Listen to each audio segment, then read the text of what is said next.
perkenalkan, saya Bisa Lestari, mahasiswi dari Poltekkes Kemenkes Pangkal Pinang. Di sini saya akan melakukan video tentang pemeriksaan sistem persarafan.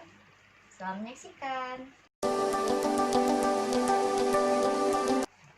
Tahap preinteraksi yang pertama itu baca catatan keperawatan atau catatan medis, terus tentukan tindakan keperawatan yang akan dilakukan, eksplorasi diri ataupun persiapan diri, persiapan alat ada tong spatel, refleks hammer, minyak kayu putih, dan pen light.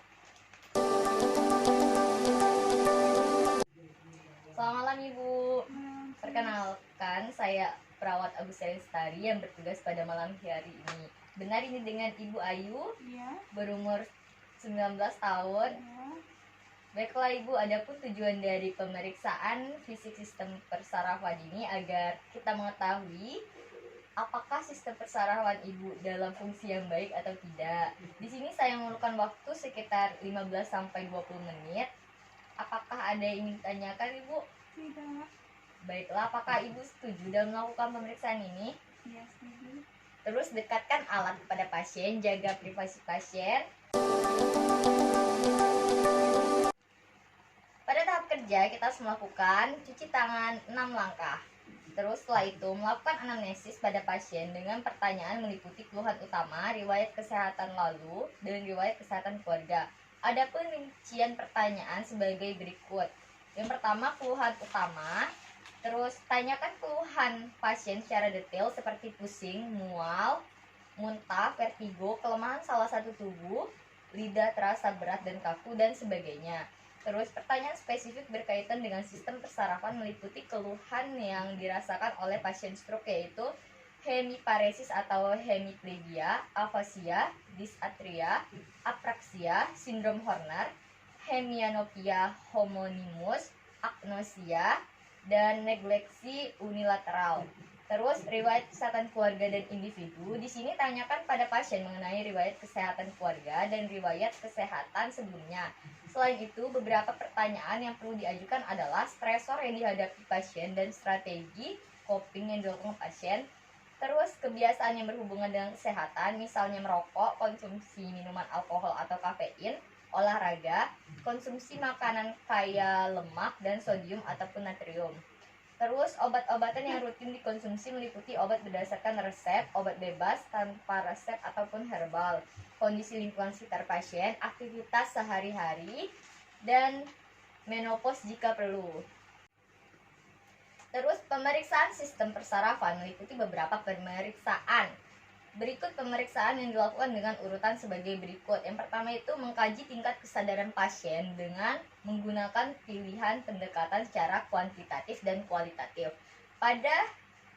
Mengkaji tingkat kesadaran secara kualitatif, yang pertama itu kompos mentis, di mana bereaksi secara spontan dan akurat ataupun adekuat. Terus delirium, pasien tampak gaduh, gelisah, kacau, disorientasi, berteriak, aktivitas motorik meningkat. Terus ada somnolen, di mana keadaan mengantuk dapat pulih penuh jika dirangsang. Terus ada stupor, penderita merasakan kantuk yang dalam dan masih dapat dibangunkan dengan rangsang yang kuat, namun kesadarannya segera menurun lagi. Ataupun respon terhadap verbal samar, respon terhadap nyeri, namun tidak dapat sadar sempurna. Terus ada koma ringan. Koma ringan tidak ada respon terhadap rangsang verbal, hanya terdapat rangsang nyeri berupa gerakan, namun pasien tidak dapat dibangunkan. Refleks pupil, kornea, dan lain-lain masih baik.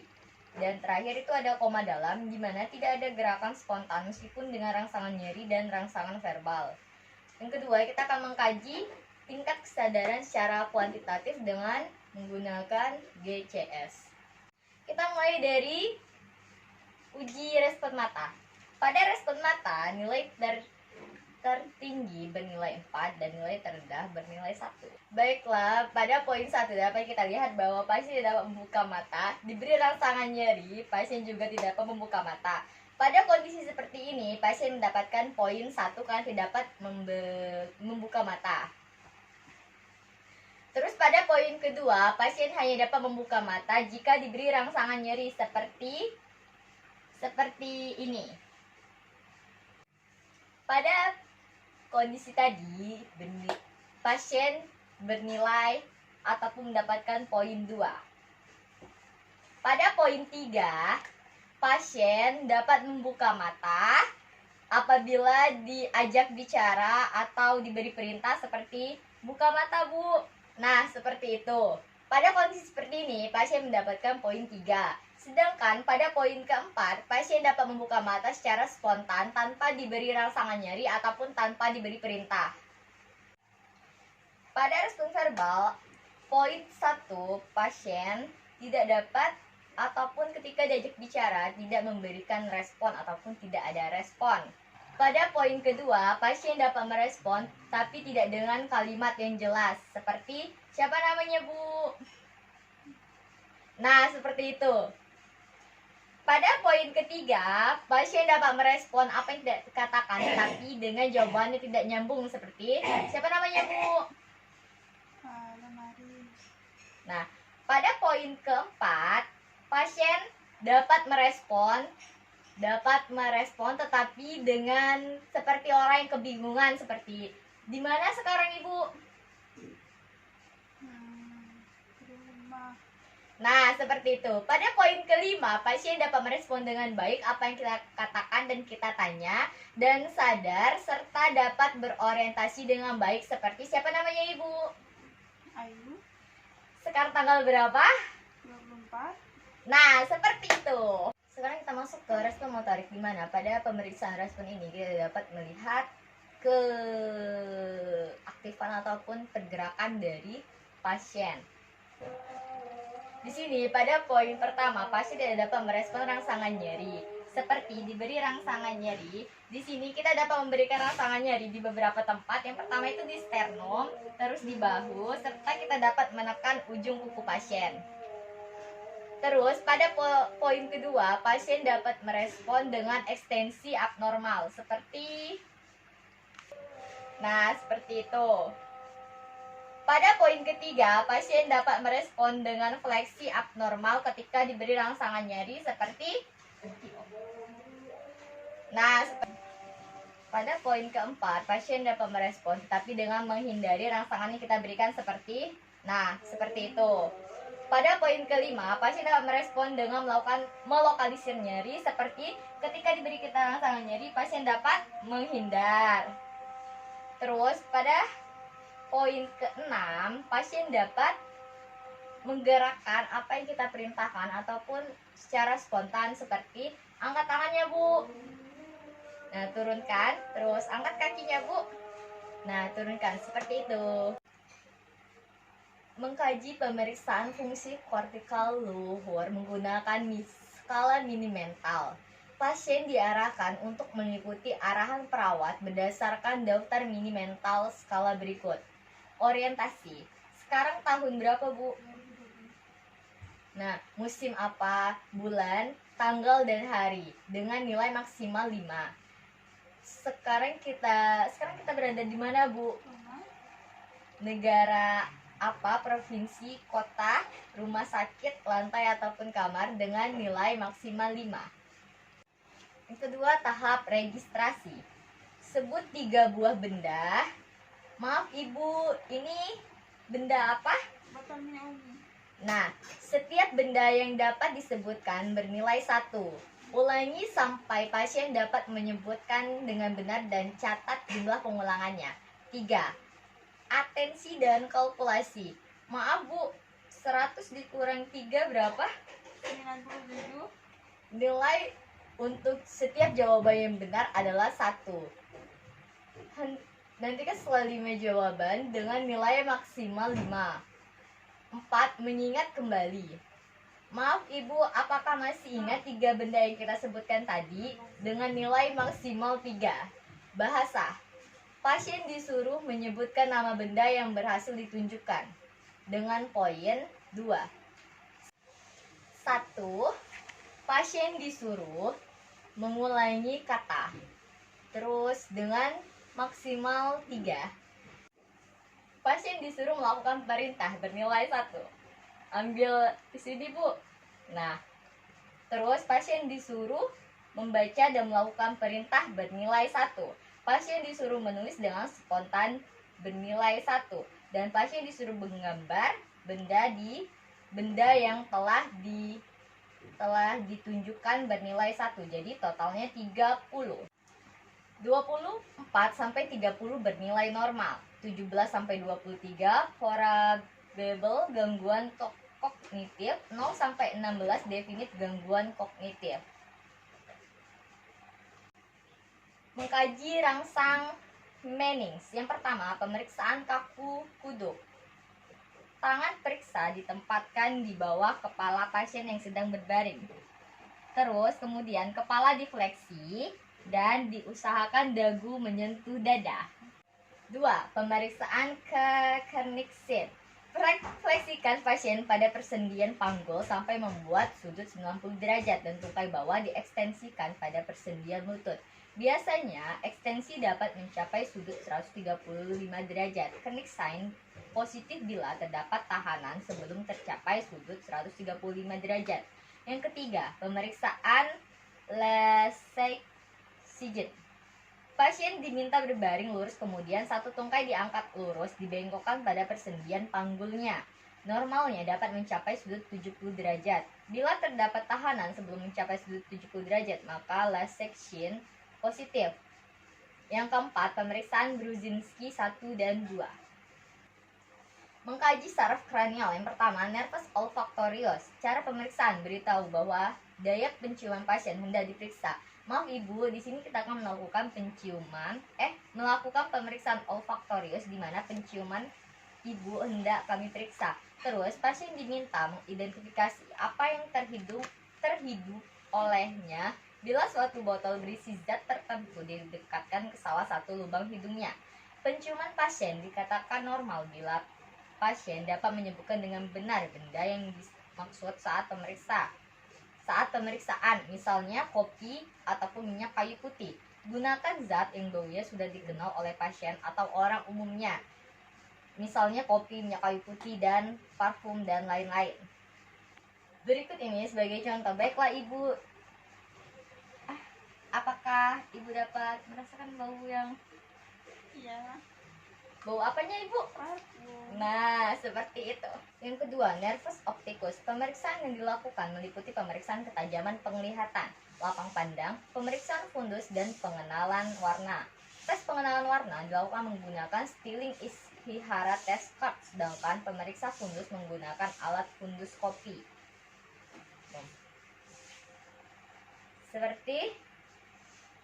Maaf Ibu, apakah Ibu bisa melihat tulisan ini? Iya, bisa. Kemudian warna ini Ibu? Iya, hijau. Pemeriksaan dilakukan dengan menggunakan Snellen chart dan pasien dengan posisi berdiri atau duduk dengan jarak 6 meter. Pemeriksaan dilakukan dengan meminta pasien untuk menyebutkan huruf atau angka yang ditunjuk sebagai standar Snellen chart. Selain itu, pemeriksaan dilakukan pada kedua mata secara bergantian. Dengan kata lain, saat pemeriksa dilakukan, ada salah satu mata yang ditutup dan mata lainnya dibuka membaca huruf atau angka yang ditunjuk seperti ini. Benar? Nah, seperti mata pasien kita tutup yang sebelah. Nah, seperti itu. Kedua, lapang pandang. Pemeriksaan dilakukan dengan parimeter ataupun kampimeter dan tes konfrontasi. Pemeriksaan dilakukan dengan cara sebagai berikut. Pemeriksa yang memiliki lapang pandang normal duduk berhadapan dengan pasien di mana kedudukan mata keduanya sama tinggi. Terus fiksasi mata pasien dengan meminta melihat ke mata pemeriksa dan tutup mata yang tidak diperiksa seperti ini. Dan ketiga, pasien yang menatap ke depan ketika suatu benda yang menyolok didekatkan oleh pemeriksa memasuki kawasan medan penglihatannya dan berbagai arah terlihat olehnya. Pemeriksaan oculomotoris, nervus trochlearis, dan nervus abducens. Pemeriksaan meliputi pemeriksaan terhadap pupil dan pergerakan bola mata. A. Pemeriksaan pupil. Pemeriksaan pupil dilakukan dengan membandingkan kedua pupil kiri dan kanan seperti bentuk, ukuran. Normalnya memiliki bentuk yang sama ataupun simetris, diameter 2-4 mm. Selain itu, beri rangsang cahaya pada salah satu mata, kemudian perhatikan respon pupil mata seperti yang sudah kita lakukan tadi.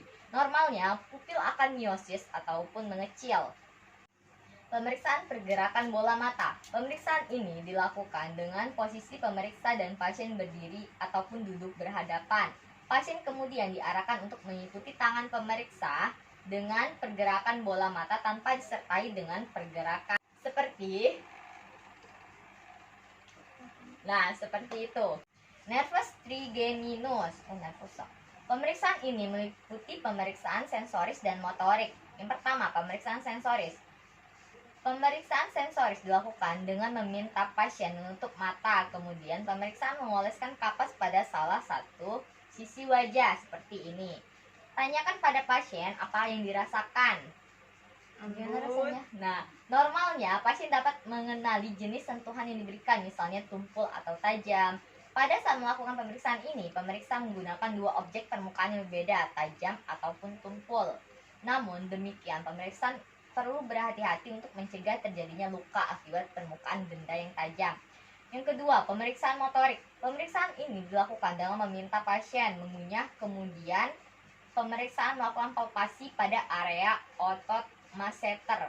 Perhatikan dan rasakan pergerakan otot masseter saat mengunyah. Karena seperti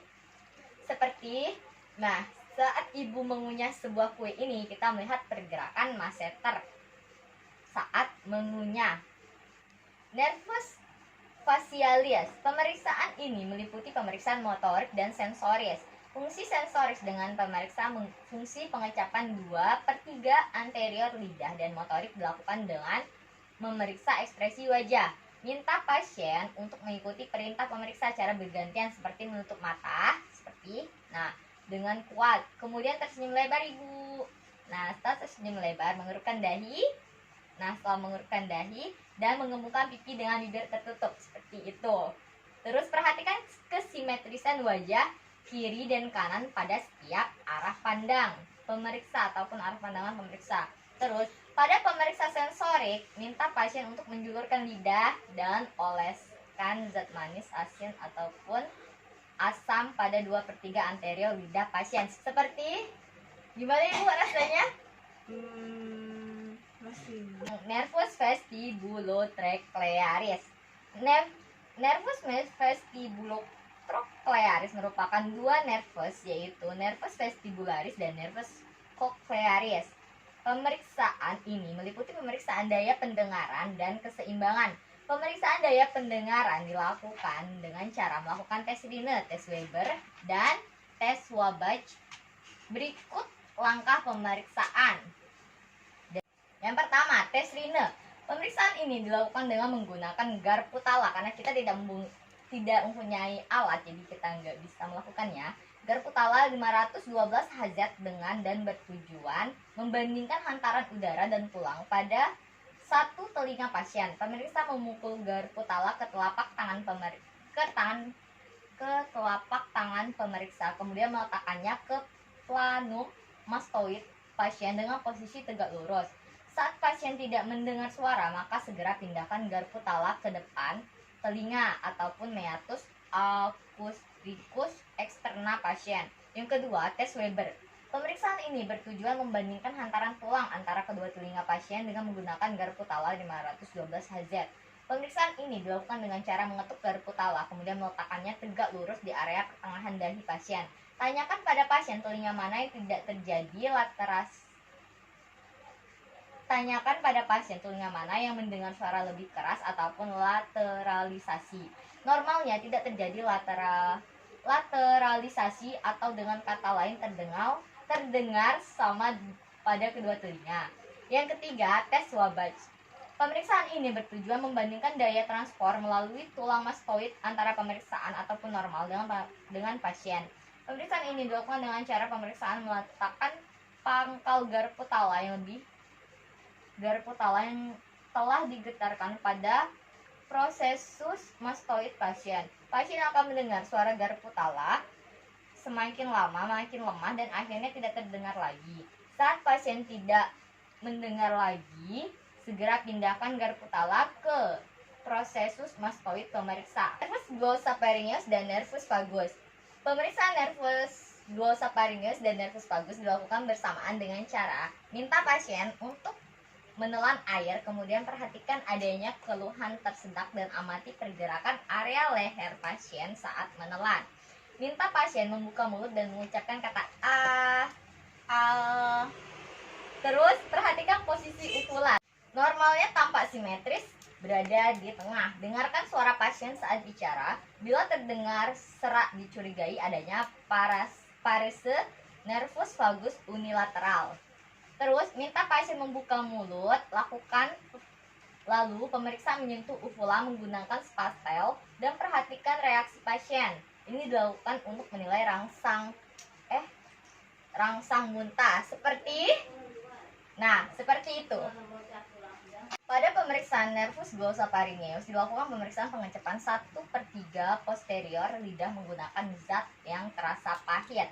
Seperti rasanya apa, Bu? Pahit. Nah, seperti itu. Terus nervus accessorius. Pemeriksaan dilakukan dengan beberapa tahap, yaitu perhatikan posisi leher pasien.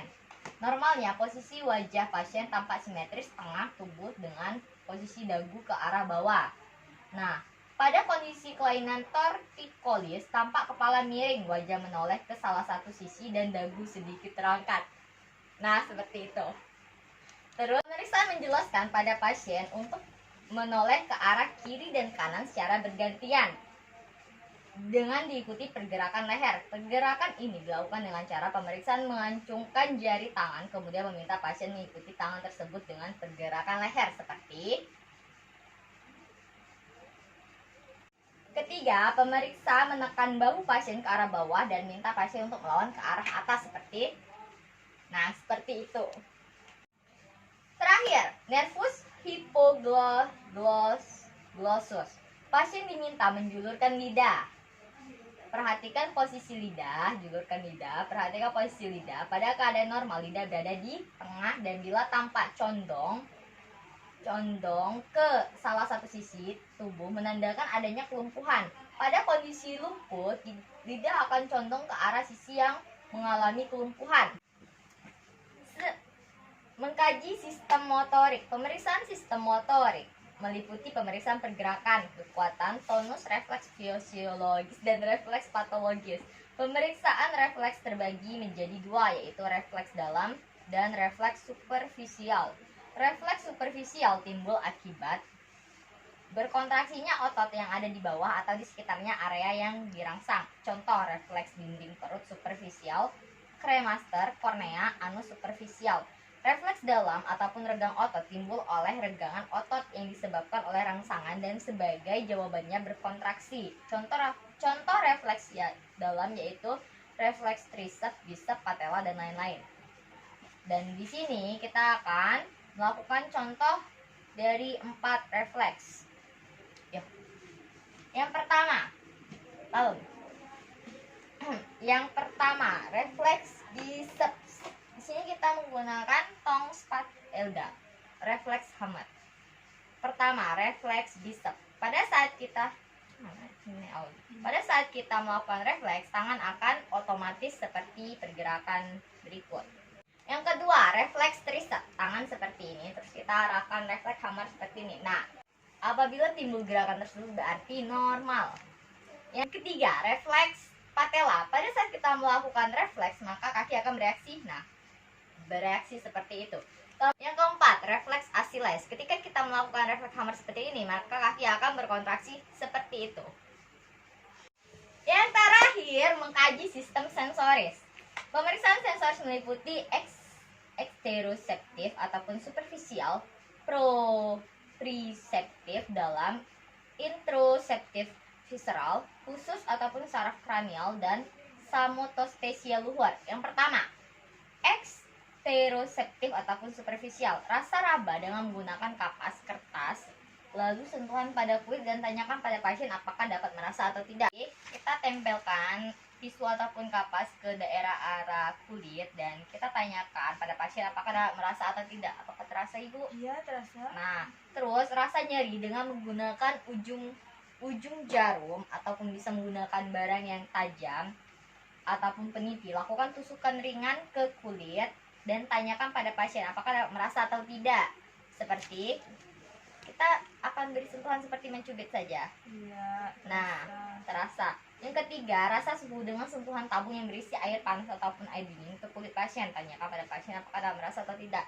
Kita menggunakan air dingin dan kita letakkan di kulit pasien, apakah terasa atau tidak? Iya, dingin. Nah, yang kedua, proprioseptif ataupun dalam. Yang pertama, rasa gerak dengan cara menggerakkan bagian tubuh pasien dan kemudian pemeriksa menanyakan apakah pasien dapat merasakannya atau tidak, seperti kita melakukan gerakan, apakah terasa Ibu? Iya. Nah, yang kedua, rasa sikap dengan cara menggerakkan jari pasien secara pasif, kemudian tanyakan pada pasien dapat merasakan sikap atau posisi gerakan yang dilakukan oleh pemeriksa, seperti kita melakukan pemindahan dari arah tangan ke tangan yang lain, apakah terasa Ibu? Iya. Nah, yang ketiga, rasa getar dengan cara menggunakan garpu talas 128 Hz yang digetarkan kemudian diletakkan pada ibu jari kaki. Bila pasien tidak dapat merasakan lagi getaran yang diberikan, pindahkan ke kaki pemeriksa lalu bandingkan. Terus yang keempat, rasa tekan dengan cara menekan jari ataupun benda tumpul pada kulit pasien lalu tanyakan apakah pasien dapat merasakan tekanan tersebut atau tidak. Seperti benda tumpul pada kulit pasien, ditanyakan apakah pasien merasakan tekanan tersebut atau tidak. Apakah terasa Ibu? Nah, terus yang kelima, nyeri dalam dilakukan dengan cara menekan otot lengan atas ataupun deltoid, lengan bawah, paha, betis, dan tendon Achilles pasien. Kemudian tanyakan apakah pasien dapat merasakan atau tidak. Yang C, introseptif ataupun visceral, dengan menanyakan nyeri yang dirasakan berasal dari organ dalam berupa rasa nyeri, mulas, kembung, dan lapar. Yang ke D, khusus ataupun saraf kranial, berkaitan dengan fungsi saraf kranial seperti penghidung, mengecap, keseimbangan, dan sebagainya. Samotestesia luhur merupakan perasaan yang mempunyai sifat diskriminatif dan sifat 3 dimensi, misalnya diskriminatif ataupun dapat mengidentifikasi jumlah stimulus yang diberikan atau membedakan berat dua benda yang diangkat secara bersamaan. Tahap terminasi. Pertama, informasikan kepada pasien mengenai hasil pemeriksaan yang telah dilakukan, seperti baiklah Ibu, gimana perasaannya setelah dilakukan pemeriksaan fisik tadi? Alhamdulillah. Baiklah Ibu, saya akan kembali dalam beberapa jam kemudian. Saya akhiri Bu pertemuan kita kali ini. Selamat malam Ibu, dan jangan lupa dengan lakukan cuci tangan dengan tindakan 6 langkah. Terus kita langsung melakukan dokumentasi, di mana terdapat yang harus kita tanyakan yaitu adalah nama dan umur pasien atau nama dan alamat pasien, diagnosis perawatan, tindakan perawatan yang dilakukan, respon pasien, evaluasi tindakan atau temuan saat melakukan tindakan, tanggal dan jam pelaksanaan, dan nama dan tanda tangan perawat. Selesai. Sekian video yang telah saya buat. Apabila ada kesalahan saya mohon maaf karena masih dalam proses pembelajaran. Terima kasih.